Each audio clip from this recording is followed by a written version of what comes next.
আপনারা কোনো ধরনের টানা চতুর্থ দিনের মতো ইঞ্জিনিয়ার ইশরাকের শপথের দাবিতে নগর ভবনের প্রধান ফটক আটকে দিয়ে সেখানে অবস্থান নিয়েছেন হাজারো মানুষ। ফলে সেবা গ্রহণ বন্ধ রয়েছে। দৃশ্যত আন্দোলনে অচল অবস্থায় দক্ষিণ সিটির নগর ভবনের কার্যক্রম। রোববার সকাল থেকেই ঢাকা দক্ষিণ সিটি কর্পোরেশন নগর ভবনের প্রধান ফটকের সামনে ঢাকাবাসী ব্যানারে অবস্থান নিয়ে বিক্ষোভ করছেন আন্দোলনকারীরা। প্রকৌশলী ইশরাককে মেয়রের শপথ না নেওয়া পর্যন্ত আমরা এই আন্দোলন আমরা চালিয়ে যাব।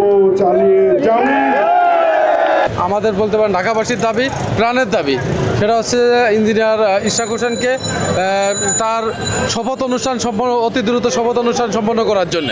সরজমিনে দেখা যায় বিভিন্ন এলাকা থেকে মিছিল নিয়ে নগর ভবনের সামনে জড়ো হচ্ছেন অনেকে। এ সময় শপথ চাই, ইশরাক ভাইয়ের শপথ চাই, শপথ নিয়ে তালবাহানা চলবে না, অবিলম্বে ইশরাক হোসেনের শপথ চাই, দিতে হবে, জনতার মেয়র ইশরাক ভাই, অন্য কোনো মেয়র নাই সহ বিভিন্ন স্লোগান দিতে দেখা গেছে।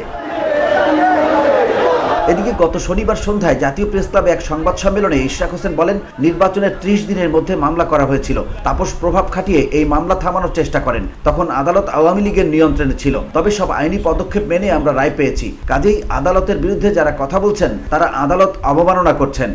এবং সেই ফলাফল নিয়ে গেজেট প্রকাশের 20 দিন পার হলেও তাকে শপথ করানো হয়নি জানিয়ে বিএনপির এই নেতা বলেন, আমরা শপথ গ্রহণের জন্য প্রস্তুত।